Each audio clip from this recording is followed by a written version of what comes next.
Great morning, humans. Great morning, world. This is your boy, Dr. JC Doornick, and this is another edition of the Make Sense with Dr. JC podcast. This is a live format. We're streaming live on many, many platforms. We call this Make Sense Mondays, but the irony is that it's coming on a Tuesday. So we can call it Make Sense Tuesdays today.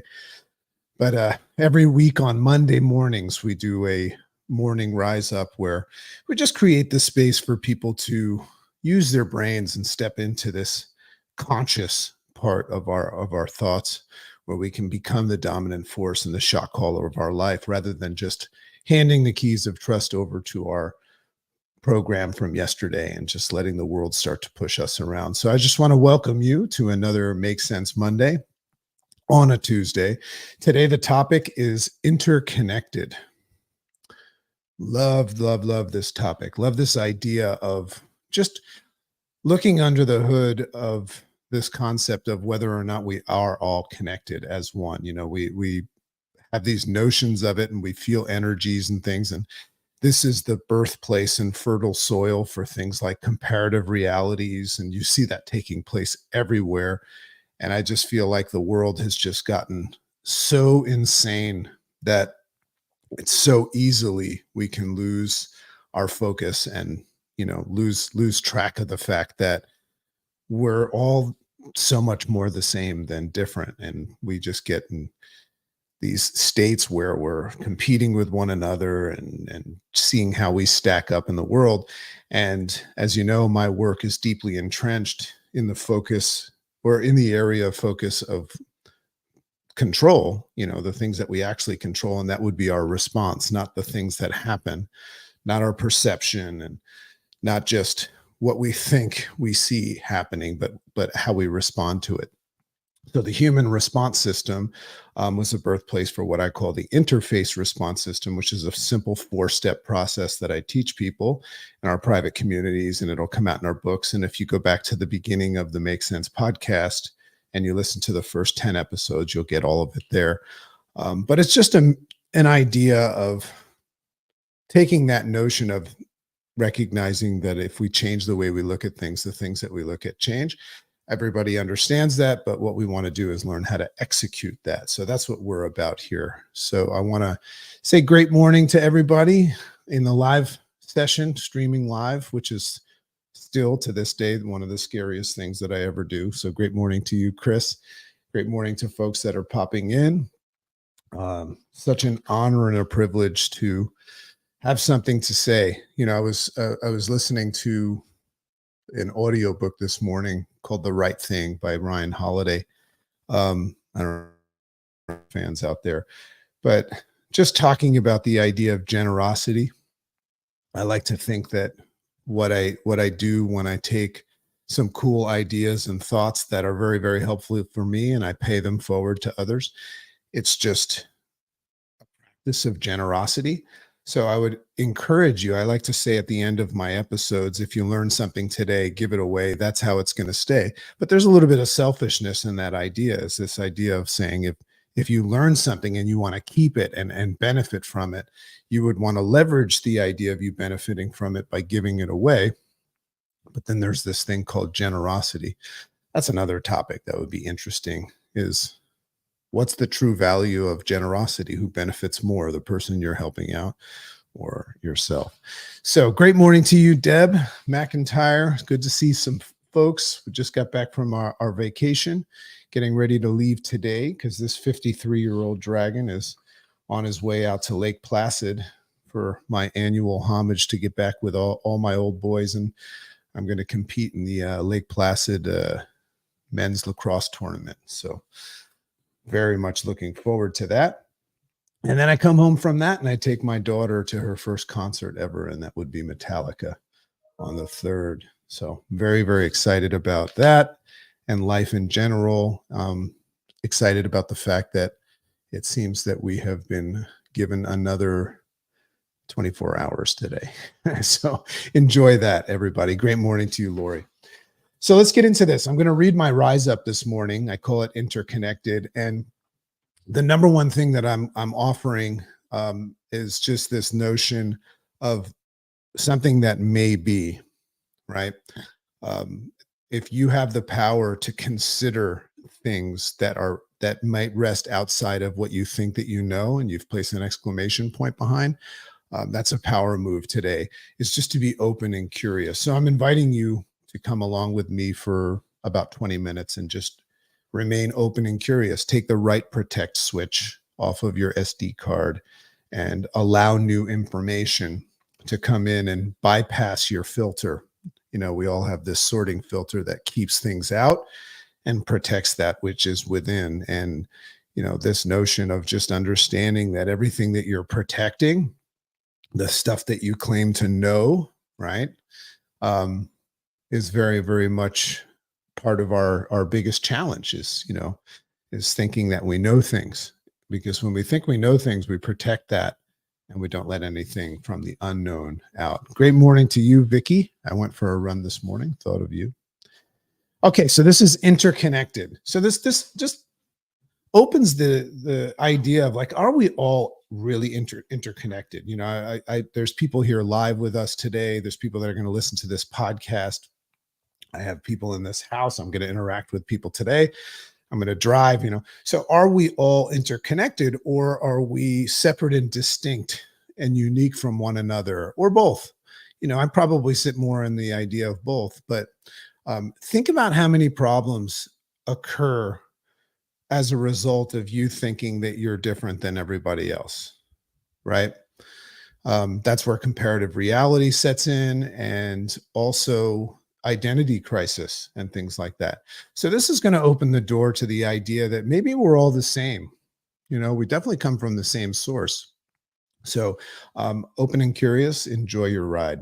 So this is interconnected. So if you were to take science, now I know science is man-made, but it's probably the most factual resource of information we have. So if you were to take science into consideration, what it tells us at this time is that 13.7 billion years ago, a major event took place that you have come to know as the Big Bang. So that would be the Big Bang theory. So there's a theory, like I don't know anybody that saw it happen, but currently that's the science. It's the Big Bang took place. And for those of you that don't really understand, I think a lot of people think, yeah, there was this Big Bang and, a lot of stuff happened from it. What's interesting about the Big Bang theory is that when you're looking up at the night, at the stars at night, stars are actually moving away from you at a very, very rapid pace, because the Big Bang is still actually happening. Nothing's moving towards us. Everything's moving away from us because of this explosion. So it's fascinating to just think about the vastness of the universe. And that kind of helps me on days where I think that maybe my problems are important. And I just start to think about like all these stars in galaxies that only are in the galaxies that we have the ability to see, right? That are rapidly moving away from us. So I just say, hey, maybe the bills that I'm freaked out about are not that important. So what happened during the Big Bang is that all things that we know that make up what you can call, I guess, the universe today, or reality, and that includes things like matter, space, and time, right? These are all things that are happening right now, and that includes you and I as well. So all of those things emerged from a single source. And what's interesting about the Big Bang is I think a lot of people think that the Big Bang was like this like huge planet that exploded, but that's not what happened. The Big Bang actually looks at the idea that there was an explosion from a single source that had a single point of energy that was 1 billion times smaller than the size of what you would call an atom, just 1 billion times smaller, which is pretty much non-existent from what you would call an atom, a single atom. So what's fascinating about this scientific theory, great morning, Dee Dee. What's fascinating about this scientific theory, the Big Bang, is that it kind of forces us, I don't know about forces, but it kind of like points out um, this idea of taking note of the fact that everything, and I told you what everything means, everything that you know, and that includes you and I, space, time, and matter, everything comes from the same single source. So that's what I want to offer you today, is this idea of, if you even entertain with a maybe, this Big Bang theory. What it says is that everything came from that source. So think about what that means right now. It means that at one time we were all the same. So now you start to say, well, maybe we're reflections of the same thing, right? And then you start thinking like, well, what's in between those reflections? We'll get into that. So in the Tao of physics, Fritjof Capra, I don't know how to say his name, but I'll put it in the notes, shares this thing called the quantum theory. And it forces us to see that the universe is not a collection of separate and distinct physical objects. So he's saying that the universe is not a collection of separate and distinct physical objects, but rather is a complicated web of relations. This is really, really cool to put into the perspective of what we are representing. It's a complicated web of relations between the various parts of a unified whole. Think about what that means. A collection of separate and distinct, we're all separate and distinct physical objects, or I'm sorry, rather a complicated web of relations between various parts. So we're all like extensions of the same thing, but at the same time interconnected. We never left, we never disconnected from one another. We're all part of this unified whole. And there's a lot of value to that. So this is what's called, and this is something that you might want to write down. This is called the unified theory, where we acknowledge the unified field or superstring field, where things that appear to be separate and working together, right? Sometimes it looks like things are separate but working together, are in fact all one and the same, and have all emerged from the single same source. If you even just begin to entertain that, think about what that means for you and I, right? That just takes comparative reality out the door. What that says is that if I'm having comparative reality, like right now, I'm experiencing, just because I'm live, and I don't even know who I'm talking to, but there's a little bit of nervousness and anxiety. There's an energy around that. We're all sharing that.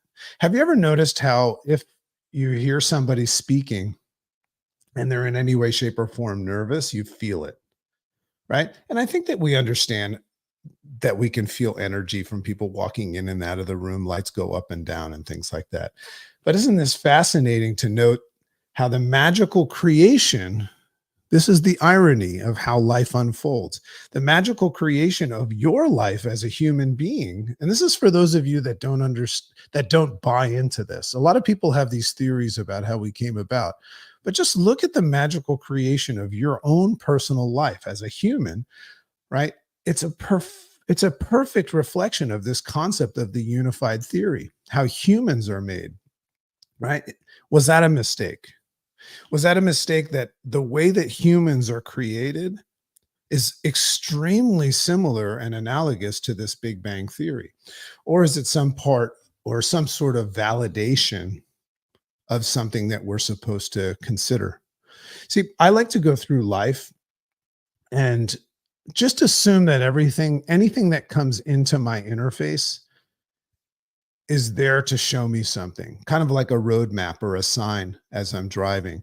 Um, Whether you believe that or not is irrelevant, because you could just embrace something like that as just being a fun way to live life. I think everybody that's listening right now, universally wants to enjoy their life and enjoy their life experience. So wouldn't it be fun to embrace things that would give you the ability to have a more fun life experience?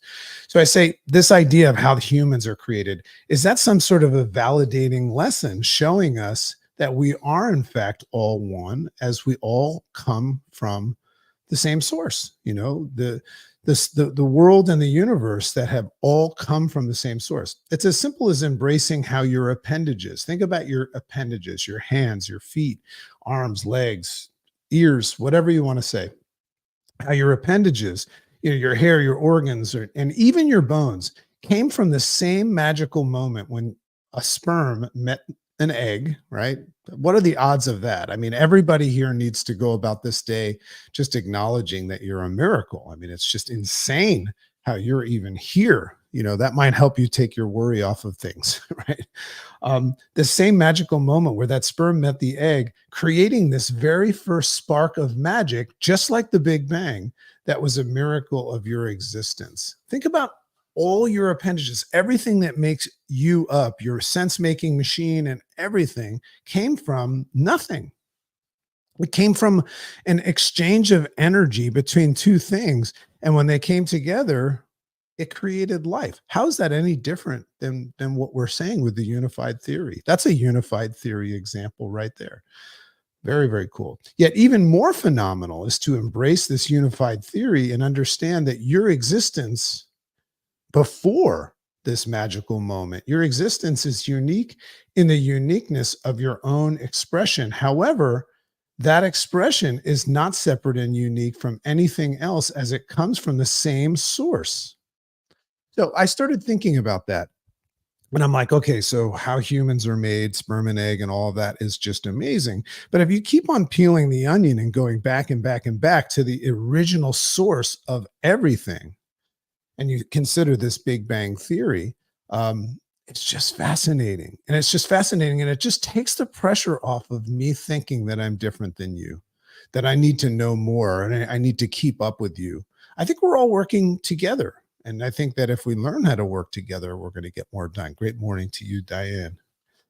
So that expression is not separate and unique from anything else as it comes from the same source that comes from the same source that comes from the same source that comes from the same source, and so on.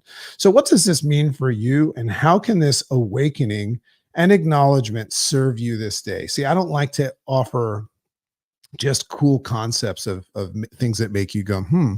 Um, I like to give you the ability, just like in a video game, to use them to enjoy your life experience today. And we do that because we don't know how much time we have.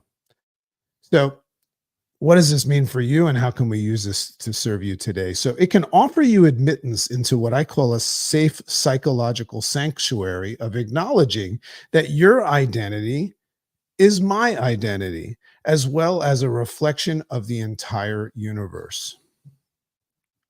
I think it's an important power move to not think that you're different from everybody else, because that's where you'll get caught up in this web of lies that your thought thunderstorm will come up that you have like some sort of a disadvantage or you're struggling or anything like that. If you start to realize that we're all interconnected, and I really believe that we are, much, much more than we thought, then you realize you're not alone. Think about that feeling when you're struggling and you're going through some tough times, and then you find out that somebody that you know is going through the same.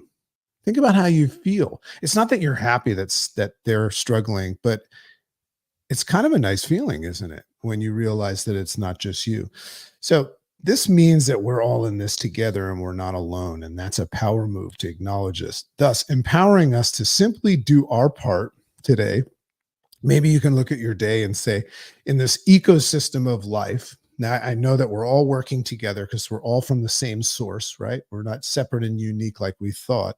I'm just going to simply do my part to do my best so that I cannot feel compelled to feel different and inadequate in comparison to the world. I don't know about you, but that's something that I struggle with, is as a father, as a husband, as a mentor, as a human, I'm always looking and seeing, how I stack up against the rest. If I have any sort of angst inside of myself, it's usually attached to some sort of inadequacy and feeling out of control, like I'm not dealing with life the same way that other people are. What if you just got rid of that idea?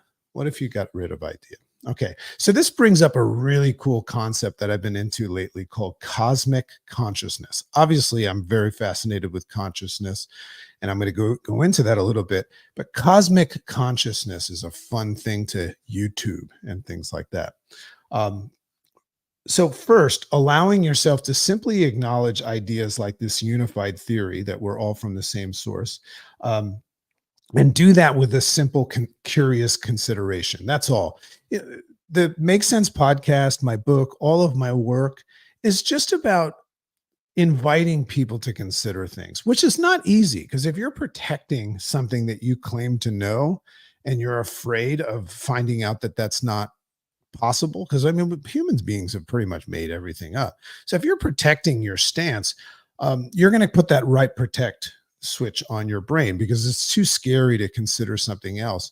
But I'm just going to offer you safe passage to this place of this idea of saying, well, if I do allow myself to consider other things, it takes the pressure off of me thinking that I need to be right, but it also opens the door for me to find out better ways of doing things and potentially enjoying life a little bit more. So first allowing yourself to simply acknowledge ideas like the unified theory with a simple curious consideration. Then from that space, that curious consideration space, moving into what Australian philosopher and cognitive scientist, one of my favorite people to listen to speak, David Chalmers, refers to as the hard problem of consciousness. So if you start allowing yourself to like step into this space, it's an interesting way of looking at what he calls the hard problem of consciousness. And basically, that is just him acknowledging the challenge of our inability to identify where consciousness comes from. What we're taught in school is that consciousness comes from our brain, like all these connected neurons in our brain create this consciousness, but that's not a fact. That's actually just a theory, right? It's just another theory, but that's not the way it's presented to children, right? That's an interesting thing to consider is when we put our kids in that box, the education box, they're not really allowed to ponder maybes. They're kind of taught, here's what it is, right? I'm not a big fan of that. So that's why parents, it's so important to have conversations. Great morning, Kathy. Conversations with your kids that just to ask them, well, what do you think? By the way, I've got a question of the day. I'll put it up there for people if you want to chat. It just says, do you think that we're all interconnected reflections from the same original source or not? And keyword think, right? Because even what I'm telling you right now is just a theory as well, but I like it because it's got a maybe attached to it. Hey, just quickly, want to remind everybody that's watching with us that comes across this podcast or this live format that we've got a great, if you like this kind of idea and of interacting live and becoming the dominant force of your life by allowing yourself to step into structure every morning with a morning routine, learning how to journal, and interacting with a live group. We call it the Make Sense Academy. We've got this really, really cool thing, very, very low cost, high value, this mastermind that meets on the daily, where we all talk about topics like this, but we interact with them. And what happens as a result of that is that kind of allows you to voluntarily, continuously, with consistency, step into this space of curious consideration. And you start to let go of things that don't matter. You start to get better at identifying what you control and what you don't, what matters and what doesn't, what has anything to do with what your goals and your dreams and what doesn't. So we're all the time working on on a healthy response system. So if you're interested in that, I always say just put the words make sense and we'll send you an invitation to come check that out. Risk-free, money back. All right. Make Sense Academy. Okay, so let's get back into this hard problem of consciousness, and it's acknowledging that challenge of saying, where does consciousness come from, or even what is it? What is consciousness? Somebody made that word up at some point, but what is it? So in our educational systems, we're taught that consciousness is a result of interconnectedness of neurons communicating in the brain. But as I said, that's not actually a fact. It's just a theory, right? Just another theory. So in sharing, I have a hypothesis about this, and it's very much connected to this unified theory that we're all interconnected. And I think this is a fun theory, but it's just a theory. It's my hypothesis. And when you come up with a theory and a hypothesis, you don't have to put an exclamation point behind it. Scientists never say this is this and that only this. Scientists say, according to what I know at this time, this is what I think. If anybody comes up with something better, I'm open to it. That's how scientists look at things. I like to live my life like a scientist. So my hypothesis I find the solution to this hard problem resting in in the simple consideration of this unified theory that we're all connected. And I think that's my point today. So if we and the universe are all one, this means that the space in between you and I, you're watching this video and you could look up at the stars at night and see black space, but you understand what I mean by the space between. There's a space between me and this microphone, right? There's space right here. So the space between you and I, as well as the space between the stars that you see at night, are as well part of this interconnected web. You see, the space is not separate and distinct from the matter. That's what's really interesting. If you get into Greg Braden, he wrote a book called The Divine Matrix. It just talks about the fact that this space, sometimes people call it ether, is the same as the matter, right? It's all interconnected. But it's fascinating to look at this space because that's where we interface, right? When I walk up and I have a conversation, or I'm having a conversation with you right now, even though you're watching the screen, there's space in between it, but we're interfacing. You're using your sense making machine, your eyes, your ears, right? And you're taking in what I'm saying. So we're interfacing. So there's space in between you and I right now. But I'm challenging you to recognize that it is interconnected as well, that space between you and I. So does that make sense to you? Does that make sense? If everything came from this one single smaller, billionth size smaller than an atom, this Big Bang theory, we all came from that and we're all the same, what would give you the impression that the space in between us is different? So what is this space in between us? So my theory and definition of consciousness, this is just mine. This is what I enjoy thinking. So the definition of consciousness is that it's some sort of magical communicative force of acknowledgement that exists in between us. It exists in between, in the interface between what I call perceived matter. Perceived matter would be me perceiving you or this microphone and things like that. So there's this perceived matter. That's the thing that I can see. I can't see anything in between. Well, I can see space, but you know what I mean? It's like nothingness.